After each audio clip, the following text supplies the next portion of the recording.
नमस्कार मित्रांनो, मी अतुल गायकवाड पुन्हा एकदा नवीन व्हिडिओमध्ये आपलं खूप खूप स्वागत करतो। तर मित्रांनो, आजचा विषय कसा आहे माहिती का? आपल्याला निसर्गाचे नियम माहिती आहेत, हिवाळा, पावसाळा, उन्हाळा। पण मित्रांनो, हे सगळी चुत्यापंथी निसर्गाचे नियम वेगळेच आहेत। हे काकू सांगतील तुम्हाला। सांगाव काकू? पावसामुळं लोखंड गळणं, थंडीमुळं सर्दी होणं, वाऱ्यामुळं झाडाची पानं गळणं आणि पोरींमुळं पोरं बरबाद होणं निसर्गाचा नियम आहे हो। कळले का तुम्हाला सगळ्यांना निसर्गाचे नियम? उन्हाळा, पावसाळा, हिवाळा, पाण्याचं बाष्पीभवन, या अजिबात असं काहीच नाहीये। या जे काकू जे सांगतात ना, ते खरे निसर्गाचे नियम आहेत। हे पाठ करून घ्या। जर शाळेतल्या पोरांना कोणी जर विचारलं ना निसर्गाचे नियम कोणते, तर या काकूने जे सांगितलं ना तेच सांगा। पावसामुळं लोखंड गळणं, थंडीमुळं सर्दी होणं, वाऱ्यामुळं झाडाची पानं गळणं आणि पोरींमुळं पोरं बरबाद होणं निसर्गाचा नियम आहे हो। शोभत का रे तुला? अरे नाही काही जनाची तर मनाची तर खरी। मित्रांनो, हा व्हिडिओ त्या मुलींना शेअर करा ज्यांनी तुमच्या हसत्या खेळत्या आयुष्याची पारवाट लावून टाकली। नैना नाव होतं तिचं, आयुष्याची दायना करून गेली। पायल नाव होतं तिचं, मनाला घायल करून गेली। सीमा नाव होतं तिचं, आयुष्याचा खिमा करून गेली। प्रतीक्षा नाव होतं तिचं, आयुष्यभराची शिक्षा देऊन गेली।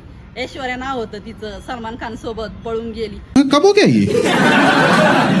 कब हुआ कब?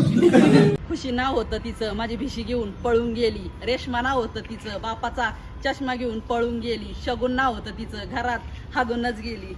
शब्दांची यमक जुळे ना, यांची रील तयार, मग हे मोकळे इंस्टावरती हागायला। ही पळाली ती पळाली, पण तू रोज इंस्टावरती येऊन हाकती, त्याचं काय? एक रील बनवण्यासाठी तुम्ही जेवढा पाठांतर करता ना, तेवढा जर तुम्ही अभ्यास जर केला असता ना, तर आरक्षण भेटल्यानंतर तुम्हाला सरकारी नोकरी तरी लागली असती। मुलांनो, करिअर कडे लक्ष द्या, मुलींकडे नाही। कारण मुलगी ही फुलपाखरासारखी असती, कारण फुलपाखरू हे कधीच एका झाडावर नाही बसत। भाई, करिअरकडे लक्ष द्यायला कोण सांगताय पहा। अरे काकू, तू जर तुझ्या संसारावरती एवढं लक्ष जर दिलं असतं ना, तर 9वी-10वी मध्ये पोरं असतात तुझे। मुलींकडे नाही, कारण मुलगी ही फुलपाखरासारखी असती, कारण फुलपाखरू हे कधीच एका झाडावर नाही बसत। काकूने आपल्या जवानीमध्ये काय केलंय ना, हे सांगतेय काकू। बड़ा हरामी हो बेटा। कोण म्हणतं बायकांच्या पोटात कोणतीच गोष्ट पचत नाही? आतापर्यंत लग्नाच्या आधीचं प्रेम कधीच कोणत्या बाईने तिच्या नवऱ्याला नाही सांगितलं, बरोबर ना? बरोबर आहे, तुझ्याला पण सांगितलं नसेल तू तुझ्या नवऱ्याला, बरोबर आहे ना? जशी जशी थंडी वाढत चालली, तशी तशी मेडिकल मध्ये गर्दी होत चालली। केला ना घाण विचार सर्दीमुळं? या काकूच्या अर्ध्या गौऱ्या मसनामध्ये गेल्या, तरी या काकूची मेडिकलची हाऊस काय अजून भागली नाही, बरोबर आहे ना काकू? वाढत्या पोटाला सगळेच नावं ठेवतात, पण लोकांना काय माहितीये त्याने मोबाईलची स्क्रीन किती छान साफ करता येते। इथं अख्खी दुनिया झक मारती जिम मध्ये, आणि ही मोबाईल मध्येच अडकून बसली, बरोबर आहे ना? मेडिकल लवर अजून तरी काय विचार करणार आहे?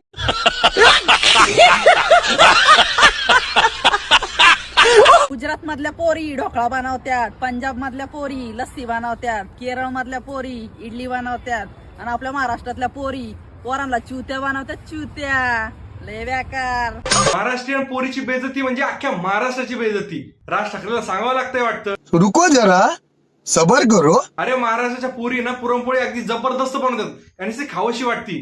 तू काय, तू भुरटी, तुला नाही समजणार। गजब बेइज्जती है। तुझ्यासारख्या भाईट्यांना काय करणार पुरणपोळी? हिचं कसं झालंय माहिती का? हिला कोणी पोरगी म्हणायला तयारच नाही, हिला सगळे म्हणतात आंटी, त्यामुळे ही सगळ्या पोरीवरती खार खातीये, बरोबर आहे ना आंटी? ऐक ना, बोल ना। अरे पोरांचं मूड झाल्यावर ते हातांनी काम चालू केलं आणि पोरींचं झाल्यावर पोरी बसतात। अरे आंटी, वय झाला आता, गपगमान आपले पोरं बाळा पहा, नको ते धंदे बंद करा, वय झालंय आता तुमचं। तुझे असे व्हिडिओ पाहून आहे ना, कोणी पण नेते इंस्टावरती हाकतंय। इंस्टाची पूर्ण हागंदारी केली यांनी। मी तर म्हणतो, यांचे व्हिडिओ पाहून ज्यांना जे लाईक आणि फॉलो करतात ना, ते करण्याऐवजी यांना कमेंट बॉक्स मध्ये शिव्या द्या, जेणेकरून यांच्या डोक्यावर जे भूत आहे ना, ते लवकर लवकर उतरल खाली। जर त्यांचा कमेंट बॉक्स जर बंद असेल ना, तर आपल्या कमेंट मध्ये येऊन शिव्या द्या, जेणेकरून आहे ना त्यांच्यापर्यंत जाईल। तर मित्रांनो, आजच्या व्हिडिओमध्ये एवढाच। व्हिडिओ आवडला असेल तर लाईक, शेअर, सबस्क्राईब करायला विसरू नका। धन्यवाद।